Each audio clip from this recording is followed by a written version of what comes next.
இயக்குனர் லோகேஷ் கனகராஜ் இயக்கத்தில் உருவாகியிருக்க கூலி படம் வரும் ஆகஸ்ட் 14ஆம் தேதி ரிலீஸ் ஆகுது. இந்த படம் சூப்பர் ஸ்டார் ரஜினிகாந்த் தமிழ் சினிமாவில் அறிமுகமாகி 50வது ஆண்டில் வெளியாகிறதுனால படத்தின் மீது ஏகப்பட்ட எதிர்பார்ப்பு இருக்கு. படத்தில் சத்யராஜ், ஸ்ருதிஹாசன், ஷௌபின் ஷாக்கர், உபேந்திரா, நாகார்ஜுனா, அமீர்கான் என பலரும் நடிச்சிட்டு இருக்காங்க. படத்தோட ப்ரமோஷன் வேலைகள் தொடர்ந்து இப்போ நடைபெற்று வருது. இந்நிலையில் படத்தோட இடைவேளை காட்சி குறித்து பேட்டி ஒன்றில் லோகேஷ் கனகராஜ் பகிர்ந்திருக்காரு. அதாவது லோகேஷ் கனகராஜ் படம் என்றாலே பல டெம்ப்ளேட்டுகள் இருக்கும். இன்னும் சொல்லப்போனால் லோகேஷ் கனகராஜ் ஒரு ஆக்ஷன் படத்திற்கு பயன்படுத்தும் டெம்ப்ளேட்களை மற்ற இயக்குநர்களும் பயன்படுத்த தொடங்கிட்டாங்க. குறிப்பாக உணவை மிகவும் ரசித்து சாப்பிடுவது, இரவு நேர சண்டை காட்சிகள், ரெட்ரோ பாடல்களை படத்தில் இடம்பெற செய்வது என லோகேஷ் கனகராஜ் தனக்கென தனி டெம்ப்ளேட்களை வச்சிருக்காரு. ஆனால் அது இன்றைக்கும் பலரும் பயன்படுத்துவதனால கூலி படத்தில் வேறு சில டெம்ப்ளேட்களை லோகேஷ் கனகராஜ் பயன்படுத்தி உள்ளதா விஜய் டிவி கோபிநாத் அளித்த பேட்டியில் பகிர்ந்து கொண்டிருக்காரு. அதாவது அவர் என்ன சொல்லியிருக்காருன்னா, படம் தொடர்பாக ப்ரமோஷன் வீடியோவில் ரஜினிகாந்த் முடிச்சிடலாம் என கூறுவார். அது ரசிகர்கள் மத்தியிலும் இணையத்திலும் ட்ரெண்ட் ஆனது.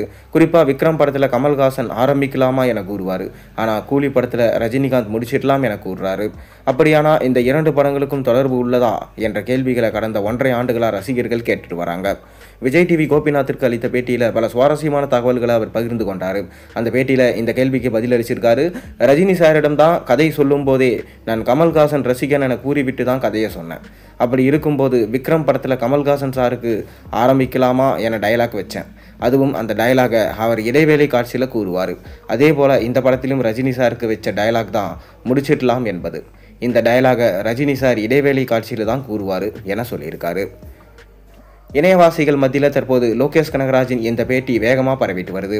இது மட்டும் இல்லாமல் லோகேஷ் கனகராஜ் என்ன தனது படத்தின் இடைவேளை காட்சி குறித்து அவரே சொல்லிட்டாரே என விமர்சிச்சுட்டு வராங்க. மேலும் அடுத்தடுத்து தொடர்ந்து ஸ்பாய்லர்ஸை லோகேஷே கொடுக்குறாரு. இதற்கு காரணம் படம் ஓவர் ஹைப் இருந்துடக்கூடாது, படத்தில் நாங்கள் இதை தான் வச்சுருக்கோம் அப்படின்னு சொல்கிறதுக்காக லோகேஷ் இப்படி பண்ணுறாரோ என கேள்விகள் எழுப்பப்பட்டு வருது. அதைத் தொடர்ந்து இந்த படத்துடைய ப்ரோமோஸை தொடர்ந்து வெளியிடலான்னு சொல்லிட்டு முடிவு பண்ணியிருக்காராம் லோகேஷ். ரஜினிகாந்த் இந்த வருஷத்தோட 50வது ஆண்டில் கால் எடுத்து வைக்கிறதுனால சன் பிக்சர்ஸ் அவங்களுமே பார்த்தீங்கன்னா ஒரு ஸ்பெஷல் ட்ரீட்டை கொடுக்க போகிறாங்க. அதுதான் ஆடியோ லான்ச்சோடு சேர்ந்து ட்ரெய்லர் லான்ச் மற்றும் சூப்பர் ஸ்டார் 50 ஆண்டு விழா. இது ஆகஸ்ட் 2ஆம் தேதி நடக்க போகுது. பொறுத்திருந்து பார்ப்போம். நீங்கள் கூலி படத்துக்காக எந்தளவுக்கு வெயிட் பண்ணுறீங்கன்றது மறக்காம கீழே கமெண்ட்டில் சொல்லுங்கள். மேலும் சேனலில் போடுற ஒரு வீடியோஸும் பிடிச்சி மறக்காம சேனலை சப்ஸ்கிரைப் பண்ணி லைக் பண்ணுங்கள், பெல் ஐக்கனை ப்ரெஸ் பண்ணுங்கள். அப்போ தான் நான் போடுற வீடியோஸ் எல்லாம் ஒரு நோட்டிஃபிகேஷனாக வந்து சேரும்.